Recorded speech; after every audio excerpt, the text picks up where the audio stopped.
मेरी बात से आप लोग भी एग्री करेंगे और आप लोगों ने भी सुना होगा अपने आसपास कि माँ-बाप जो हैं अपने बच्चों का घर अच्छे से बसाना चाहते हैं।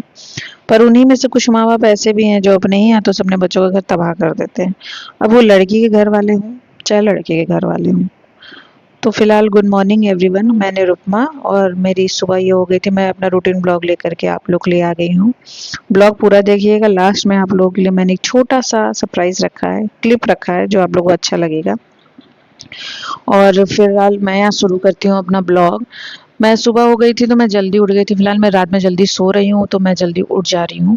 और मैंने सोचा भाई चलो फूल तोड़ के लाते हैं और फिर बर्तन वगैरह साफ़ करते हैं, झाड़ू-वाड़ू मैं देखती हूँ मैं कर पाऊँगी तो करूँगी, क्योंकि मेरे घुटने में और पैर में बहुत दर्द हो रहा है और पता नहीं क्यों आजकल जब से रूटीन चेंज हुआ है, मेरी स्थिति एकदम गड़बड़ हो चुकी है शरीर की।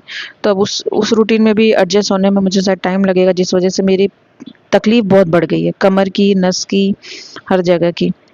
तो फिलहाल मैंने बर्तन यहाँ मैं धुल रही थी थोड़ा बहुत, फिर मैंने आलू चढ़ा दिया था, मैंने सोचा कुछ बनाऊँगी फिर, लेकिन मैं आलू बैंगन की सब्ज़ी बना दूँगी और रात का ही मेरे पास दाल और भिंडी की सब्ज़ी है तो चावल चढ़ा दूँगी, मैंने यही सोचा। फिर मैंने वो चीज़ करके फिर मैंने सोचा चूल्हा साफ़ कर लेती हूँ।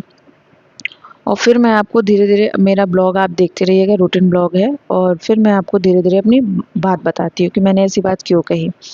फिलहाल ये बात मऊ की है, मैं यहाँ बनारस में बहुत साल से रह रही हूँ, तो मेरे अच्छे खासे रिश्ते हैं, तो उन्हीं में से किसी एक की बात अब मैं आपको बता रही हूँ और मैं बहुत ज़्यादा डिटेल में नहीं जाऊँगी, डिटेल जानना होगा तो फिर मैं आपको नेक्स्ट ब्लॉग में ज़रूर बताऊँगी।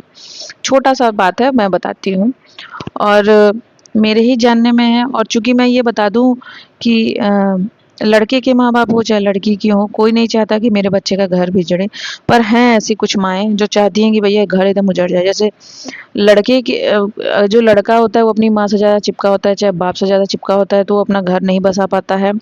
और लड़की भी अगर अपनी बार-बार अपनी माँ को फ़ोन कर रही है, दिखा रही है, बता रही है, हर टाइम चाहे हस्बैंड के साथ बैठी हो, चाहे किसी के साथ भी बैठी हो, चाहे कहीं भी गई हुई हो, हर समय फ़ोन कर कर के दिखा रही है, हर चीज़ बता रही है एक-एक डिटेल, तो वो भी घर नहीं बस सकता। मुझसे ख़ैर ये बातें शेयर की गई तो मैंने कहा, मुझसे राय माँगा गया, तो मैंने कहा कि भई मेरे साथ ऐसा कोई चीज़ नहीं है, इन दोनों में से कोई चीज़ नहीं है, ना ही मेरे माँ-बाप घुसते हैं, ना ही मेरे सास-ससुर घुसते हैं मेरे रिश्ते में। मेरा और मेरे हस्बैंड का मानना है कि हमारी तकलीफ़ें हैं, हमारी प्रॉब्लम है, आपस में हम समझेंगे, जब प्रॉब्लम नहीं हमसे सँभलेगी तब हम अपने माँ-बाप को बताएँगे, चाहे कोई बात होगी। और ऐसा भी नहीं है कि माँ-बाप हमें राय नहीं देते, हम माँ-बाप से कुछ बताते नहीं हैं। मेरे हस्बैंड भी अपने माँ-बाप से बताते हैं, मैं भी अपने माँ-बाप से बताती हूँ।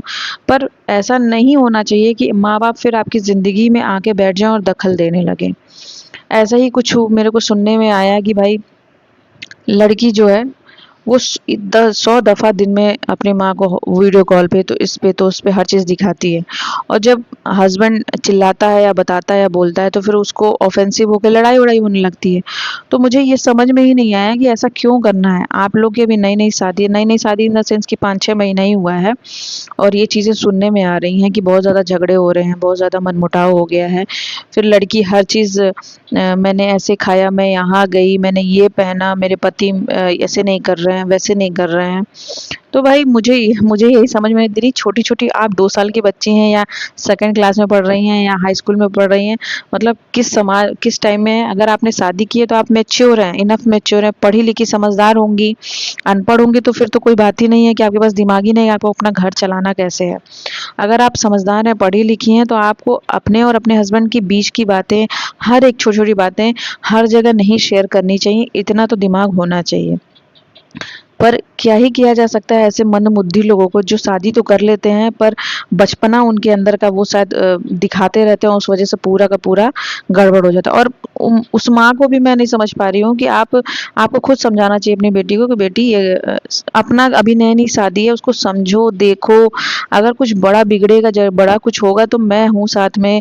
चाहे ऐसा भी नहीं है कि बहुत ज़्यादा प्रताड़ित किया जा रहा हो उस लड़की को माँ सास-ससुर द्वारा, चाहे पति द्वारा, चाहे देवर द्वारा, ऐसा कुछ नहीं है और घर में ज़्यादा कोई है भी नहीं, देवर हैं, जेठ हैं और पति है और सब अपने-अपने घर अकेले कहीं बाहर जाके रहते हैं और सास-ससुर हैं। पर ऐसा क्यों करना? हर समय ऐसा क्यों करना? अगर आप खाली हैं तो आप कुछ पढ़ना शुरू कर दीजिए, कुछ एक्टिविटी करिए, कुछ ना कुछ करिए जिससे आपकी नॉलेज आपके काम आए, कुछ अच्छा करिए। खाली दिमाग शैतान का होता है, फिर खाली दिमाग हर जगह घुसता रहता है। मेरे हिसाब से तो मैंने बस इतना ही कहा, फिलहाल जो भी है। और ऊपर से उनकी माताश्री की इतनी अच्छी सोच, मैं तो आपको बताऊँगी, खुद आप लोग शॉक में हो जाओगे, लेकिन इतनी घटिया सोच उनके माताश्री की। पर मैं अभी शेयर नहीं कर रही हूँ आपसे, मैं फिर कभी शेयर करूँगी आपसे कि क्या ही उन्होंने बोला है, मैं तो सुन के शॉक हो गई थी। पर फिलहाल मैं कुछ ज़्यादा नहीं कहना चाहती, मैं आपको यहीं बात ख़त्म करती हूँ। और ये मैं छोटा-सा होम टूर दे रही हूँ आपको, और देखिएगा और पूरा ब्लॉग देखिएगा, सब्सक्राइब करिएगा। फिर मैं आपसे मिलूँगी अपने नए ब्लॉग में, रूटीन ब्लॉग में, और कुछ फिर बातें पता चलेंगी तो मैं आपसे शेयर करूँगी। तब तक के लिए अपना ख़्याल रखिएगा और एन्जॉय करिए ब्लॉग। Bye, bye, bye.